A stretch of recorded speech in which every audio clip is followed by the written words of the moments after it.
Okie doke. Let's see if we are live. Maybe. I believe we are. I'm like 80% sure we are. 白岩学園3年 B 組の皆さん、こんにちは。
Good afternoon. Well, morning. It's morning now here in Los Angeles. And let's see here. Where are there we are. Gosh, I made a silly mistake. I went outside. I had fun. I lost track of time, and so I'm streaming late. Tonight's gotta be a short stream, because I just don't have it in me to do much. And my cat's now scratching to get outside. You're a bad cat, man. What's wrong with you? Stop it. Okay, anyhow. So, I was reading the LA Times earlier today, and so help me, I spotted an article which is amazing. I left it in the car, I think. Yeah, I don't see it. Yeah, I don't see it. Too bad, dang. Anyway, it was an article that was about the Turning Point USA event from yesterday. So the LA Times wrote an article, an entire article, half page, with a photograph. It was in the city section, like local news or something. And in this article, now keep in mind, we know what happened at that event. We understand what happened at that. Son of a, my cat. My freaking cat. Gosh, AFK BRB.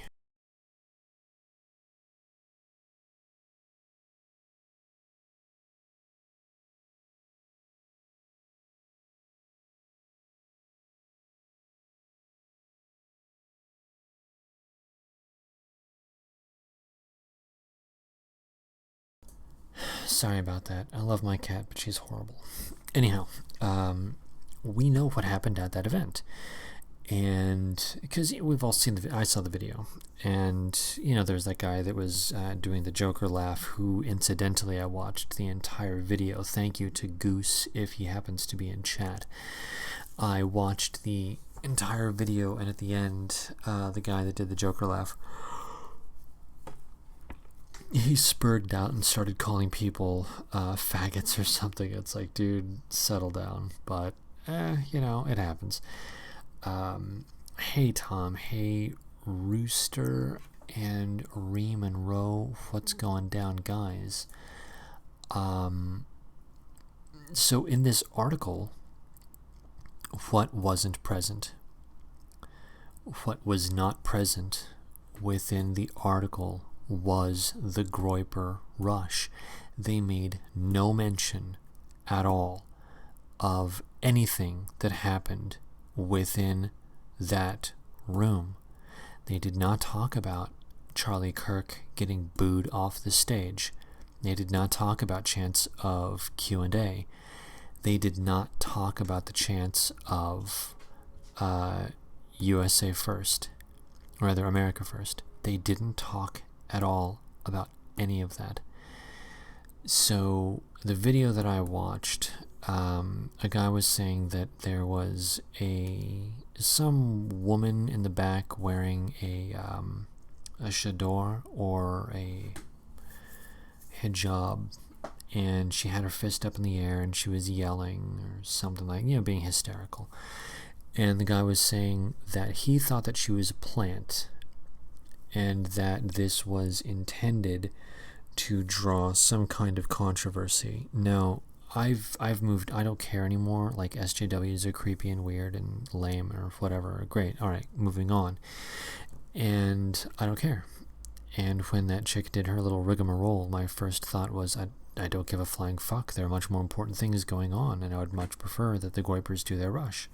I want to see them pressure Charlie Kirk or ask Donald Trump Jr. some important question or something of this nature. And instead, both Charlie Kirk and Donald Trump Jr., they did the conservative ink tack, where they start talking about the economy and they start saying, ha ha ha, tut tut tut, SJWs is silly, or whatever. Fine, great. But the thing is that there are more important things that are going on, and it did sound false. What Donald Trump Jr. and Charlie Kirk, what they were talking about, the general tone and tenor, it sounded completely fake and totally lame, and everyone in the room could feel it. They could sense it, and that's why there were such resounding boos and hisses. And there may be, because the LA Times didn't mention that, not one lick. What did they talk about? They talked about the Antifa presence. They started in the LA Times article, the Los Angeles Times, the only thing that they reported on was that Antifa was calling Donald J. Trump Jr. a fascist. That was their big story. And then they talked a little bit about like some conservatives showed up and they said that the left was hyperbolic and crazy or something like that. And the LA Times, they, whatever, it doesn't matter. And they tried to inject a socialism angle in there as well. Whatever, it doesn't matter. I don't have the article in front of me, so I can't remember the context, but there was an interesting push for socialism within the article. Anyhow, I think that there is some merit to what the guy said when he said, and this is a person that actually attended the event. He was witness to everything. And he said that he thought that girl in the back was a plant. And if you think about the way that the LA Times reported on the story, that doesn't sound completely crazy. Because think about it from the standpoint of wishing to either create controversy or to hold your narrative. You would want to have a person get hysterical about a particular thing, and you would want to defend your position against that hysterical person, whoever they are. So from the standpoint of holding narrative, it's ideal. Having that woman in the back is perfect. And apparently they did not remove her. They didn't take her from the room. So it seems as though there is not only incentive for holding frame, keeping in mind that Conservative Inc., it's really good for them to say, oh ho ho, tut tut tut about the SJWs, because they're very safe. They don't have to talk about demographic positions if they're only focusing on the SJWs. So I think that there is room, I don't know how, but I think there's room to use that in some way. If we know that there are going to be plants that are tolerated by Conservative Inc. for the purposes of maintaining a fake narrative, that can absolutely be used to our advantage. And I'm not sure how one would do it just yet, but I mean, basically, if they're going to play games, we need to play games back, and we need to make it obvious to the audience, and the audience is anyone watching these videos. If it's not on YouTube, it didn't happen. So whatever games are played against and I know that nobody here in this particular chat is going, because not everyone is in a position to just waste their freaking afternoon to go to one of these events. Like, it sounds like fun, great, but like, realistically, is anyone going to call off work, or like, say you've got appointments or just a life, in general? Like, are you going to, go off and do this? Probably not. But if anyone here in chat, all 7 of you plus our feds, say something nice about your fed. If any of you happen to know people with the time and inclination to go to such an event, I would say there is opportunity somehow. Again, I don't know how one would exploit it just yet. I'm just saying that there is the possibility. So they know that they're losing their grip on the frame, and they are now resorting to tricks. They're resorting to clever intellectual games so as to maintain the frame. Deny them the frame and everything falls apart. And that's really what we need to do, is deny them the ability to maintain that frame. So anyhow, I'm freaking exhausted. I think this is going to be a mega short stream. So what I'm going to do is I'm going to play some music, and then I'm going to come back and talk about one more topic that's on my mind. Where are we? Okay, yeah. All right, guys. I'll be back in just a moment.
I just realized that one of the best questions that one could ask Charlie Kirk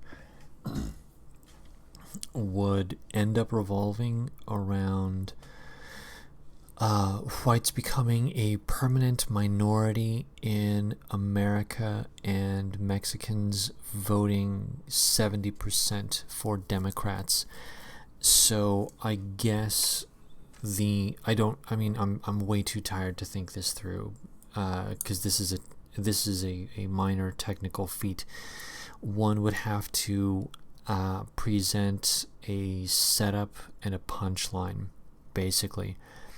So you would have a preparatory sentence that would allow the question itself to have some impact. So the question, I guess it would be something to the effect, because it has to highlight that his position will allow the permanent dispossession of not only whites but also the death and destruction of what one is now calling conservatism or the GOP or Republican Party or whatever. So I guess the question would be, I think it would be, what will white people do when it's impossible to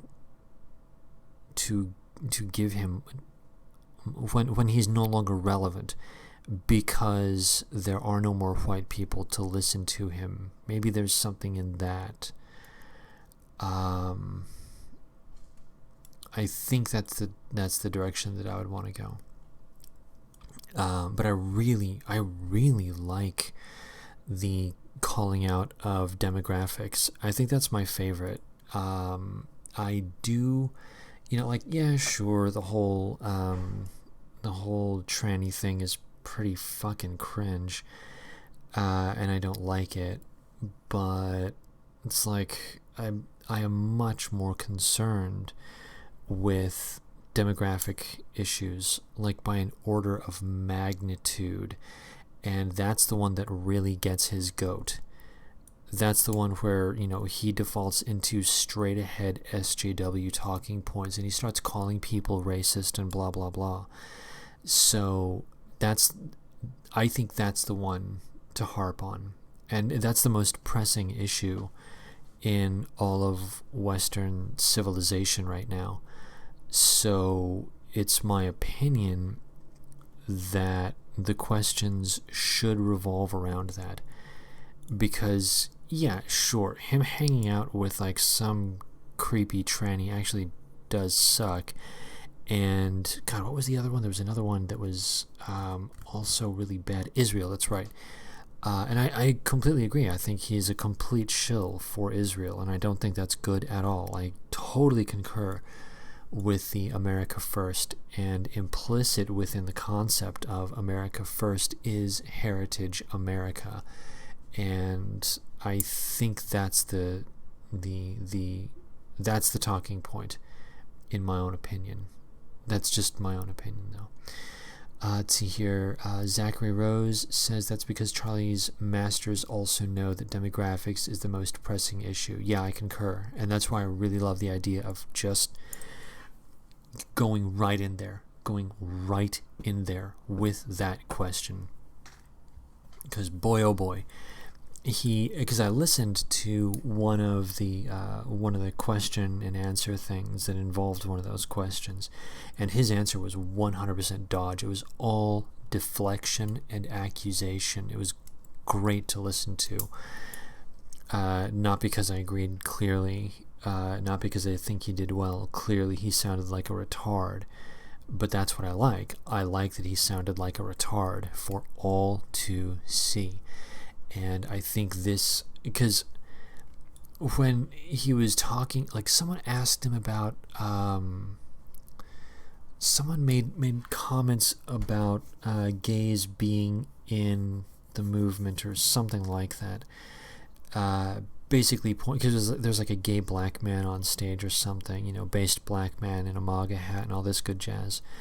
And yeah, I mean, Charlie Kirk was pretty well able to deal with that question without getting triggered, without getting too terribly upset. Yeah, he made fun of the guy, and I think that's fucked up. Well, anyway, the thing is that when Charlie actually got triggered, it was over the demographics issue.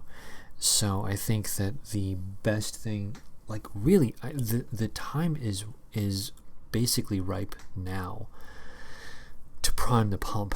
Just imagine for a moment that the pump is primed for the 2020 election to actually feature demographics within the conversation. Can you imagine that? I think that would be a great talking point, and force the talking point. Force it. We don't have any ability to do that. We are but just under a dozen humble nationalists and a couple of feds. We don't really have a whole hell of a lot of power, but maybe there would be ways to get others to talk about it. And I was thinking about this earlier, and I'm happy to spread this idea. Goose had asked why we weren't doing it already, and it's fun. And I thought about this months ago, but I just never said anything. And I'm sure that other people have thought about it too, so I'm not trying to pat myself on the back in the least. My point is that I can only imagine this thought has been out in the ether, and for some reason we haven't done it. And I think it's a great time to start thinking about thinking about how we're going to do it, and then actually do it. And what is the it? I think that we should call into radio shows. I think we should call into talk shows. I think we should call into live feed talk shows. And I think that we should start talking about demographics. I think that's a really good fucking idea. And I think that it'll be clipped a lot depending on which shows you talk to, depending on which people you talk to. Here in sunny Los Angeles, we've got KPFK, Pacifica Radio, which is K-racism all the time. And on Pacifica, they feature a couple of people that do call-in shows. I'm going to start looking into those. I'm going to start looking into the numbers and the time slots and see about calling in, because I think this is a good time, as good a time as any, to start doing it. I can only imagine that Rush Limbaugh must do this. Perhaps TBN, Trinity Broadcast Network. Yeah, of course it'll get censored right away. Absolutely it'll get censored right away. But if you frame the question properly, you should be able to get out an entire sentence before they finally stop you. And if you can get out just one sentence, if you can just manage to get the thought out, that's what matters. C-SPAN also has a call-in show, and I think that one could find ways to design questions in such a way that the demographic issue is implicit and is able to be answered by whoever it is that you are addressing. Yes, I'm not trying to pick on anyone in particular, but there are a lot of people, I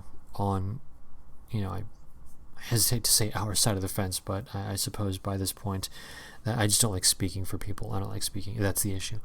Anyway, I would say that there are people that are in our corner, so to speak, that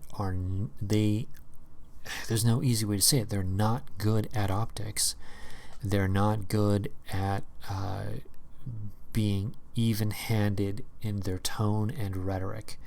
And those people would not be good for this. And I understand that. And that does not diminish them in particular. It's just that, different people do have different strengths. That's very much worth noting, and we should be playing to our strengths, and we should be refraining from allowing our weaknesses to be exploited and used against us. So those who do have the ability to think on their feet with regards to questions that would be exactly inoffensive enough to be answered by some of these people in talk shows, I think that's a great call, because the Turning Point USA stuff, like, that's for a small crowd. The only people that are going to check it out are going to be like us, our guys, like-minded people, blah blah blah. On the other hand, dude, talk shows, oh my god, you're talking about thousands, maybe tens of thousands of people all in one go. And these are people that are probably not on Twitter. These are people that are probably not on Facebook. So I think that this is a good direction. So, just some thoughts. Oh, yeah, Nick Fuentes blew the heck up, man. This is great news. I think that Nick Fuentes has the possibility of going, like, formal mainstream. Like, okay, not formal mainstream. Let me pull that back a little bit. As mainstream as Alex Jones got, I guess, like a name that people would know, even if they've never listened to him, they would just know that he exists. And Nick Fuentes seems to be moving in that direction. I still like the guy overall. I think he's a bit silly, but whatever. Like, as far as I'm concerned, like, look, we got Tucker Carlson, like, 80% on our side. That's brilliant. It would be nice to have more people, whatever. Anyway, we have stunningly few people that are, quote, in our corner, end quote. We could do with a couple more, even if they come off a bit silly now and again. And Nick Fuentes, he seems to have the right temperament. So maybe there's something there that's actually good news. And maybe if he doesn't sell out, it's possible that he could. He strikes me as a narcissist, but he strikes me as, like, on the spectrum. I'm not saying like 10 out of 10, he's gonna backstab everyone he's ever met in his life. I'm not saying that. What I'm saying is that everyone's got a price. Who knows? But assuming that he keeps his integrity, it would be great. I would love for people to know about the guy, even with some things that he's done that are a bit silly. I mean, I'll take it. I'll freaking take it. I ended up turning around a lot on Alex Jones. Yeah, he's got a lot of problems. There are issues with Alex Jones, but at the same time, if he's getting ideas out there, that's a start. That's something, and we need that. Okay, anyway, I'm really, really, really tired, and I've got to get some sleep. I was out till way too late, having fun. I was like hanging out with a buddy, which is great. It's nice to go outside and do things. And yeah, now that I'm back, I have fulfilled my duties to my horrible habit of streaming every night, which I can't help. I just can't help it. I did it. I feel good about that. I went outside and I managed to come back and stream for a little while, even though I'm just dog tired. It's worth it, though. It's worth it. Going outside once in a while is actually worth it. Zachary Rose says, I'm convinced that Nick is genuinely going to fight the anti-whites. For me, that is the essential thing. Yes, I concur. I am 100% behind people that are, okay, maybe not 100%. No, because Charlie Kirk is okay with replacement migration. He doesn't really seem to be throwing in his towel, putting his chips in with us. So in this regard, I'm gonna exclude him. Anyway, I want to say 100%, but it's closer to 99% with a little bar over it. But I'm really, really down with people who are gonna fight for us. Even I had mentioned with little plug from earlier today, Tom Kozinski. Great chit chat, by the way. I talked with Tom for about an hour and a half earlier today, so anyone that wants to check that out, I actually do recommend it. He was bringing up some really interesting ideas, very much worth mulling over, and he has this idea about what he likes to call New Albion. I think it's a good idea. I don't know how realistic his specific plan is, but I like the direction that it's pointing to. I really like the direction it's pointing to, and absent some particular criticisms regarding particular details within his plan, I like it. I think it's good. I think it has legs. I think that with some massaging, correcting, tweaking, aligning, I'm not sure what the word I'm looking for is, but molding, I guess that's kind of it. Sculpting, geez, I don't know, I can't think of the word. I'm too tired. But anyway, whatever it is, making it go from being in a less good state into a better state. I still think that the concept is worthy of thought and contemplation, so I would recommend it. Also, I'm going to be reading his brochure, or pamphlet rather, on the Albion project. I'll be doing that not tomorrow. Tomorrow I'm going to be chit-chatting. Well, I guess it's later today technically. But yeah, Tuesday evening. So in about 24 hours I will have just finished.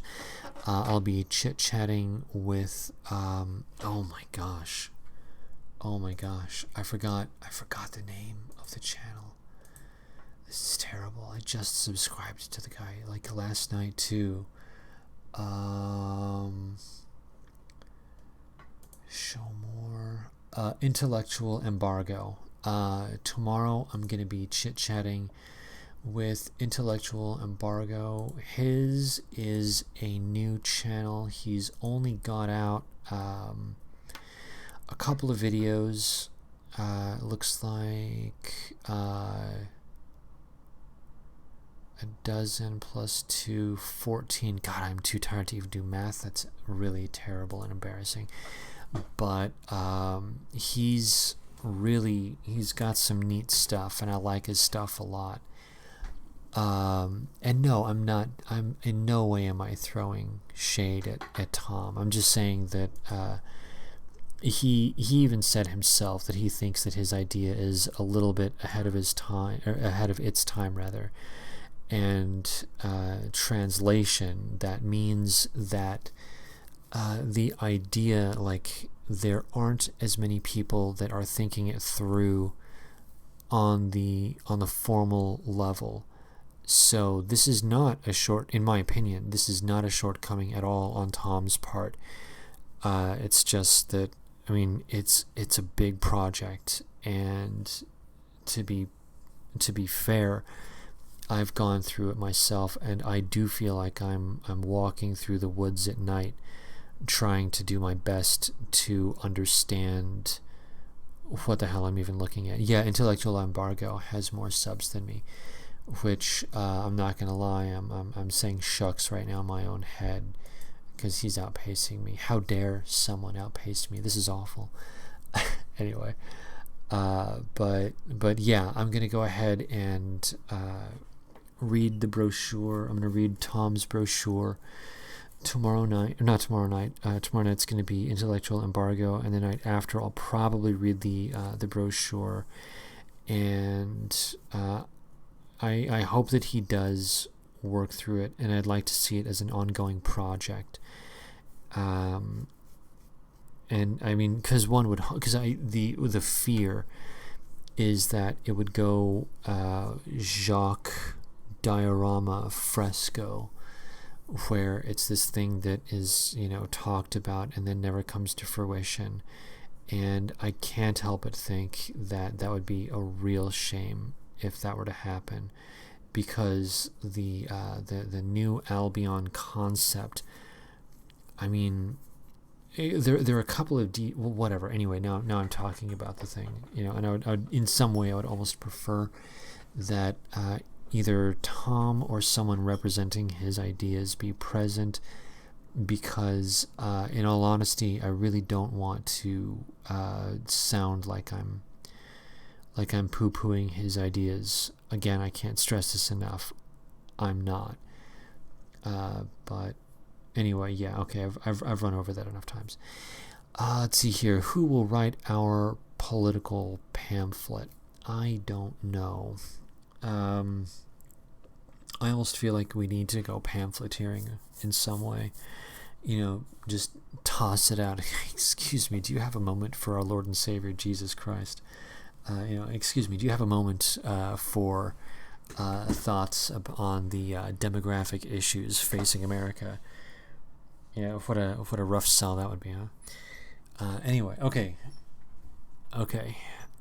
Tired, getting ready to go to bed. Show's over. There you go. I think I'm just gonna play the outro and call it, because I'm just way too tired to play an album. I gotta go and brush my teeth and floss. Anyway, I did okay streaming. We'll pretend I did for just a minute. Great big fan of the Glock 19. Sadly, they're not paying me yet. It'd be great if I'd get paid, but what are you gonna do? The Glock 19, great first time purchase. Not excellent at anything, but it is pretty good at just about everything, save for looks. I still hold that it looks like crap, but I'm willing to overlook that. Anyhow, if you were going to use a Glock 19 to plink, to poke holes through paper, which I do recommend, I think that it's a great idea to have in mind the 4 rules of firearms safety. Rule number 1, always treat every firearm like it is loaded. Rule number 2, never cover or sweep anything that you are not willing to destroy. Rule number 3, your finger stays off of the trigger until your sights are on target. And the 4th and final rule is be aware of your target and what's beyond it. Safety first. Side note, looks like we've got a hater with a sock account that gave me 3 whole dislikes. Isn't that amazing? They're showing me what for. This is good news. I feel like you've never really made it until someone hates you. Anyway, guys, I hope you all have a good evening. And yeah, I guess that's really about it. Yeah, just read Galatians and get woke, and floss, of course. But yeah, definitely read Galatians and get woke. All right, guys, cheers, and I'll see everyone in the chats.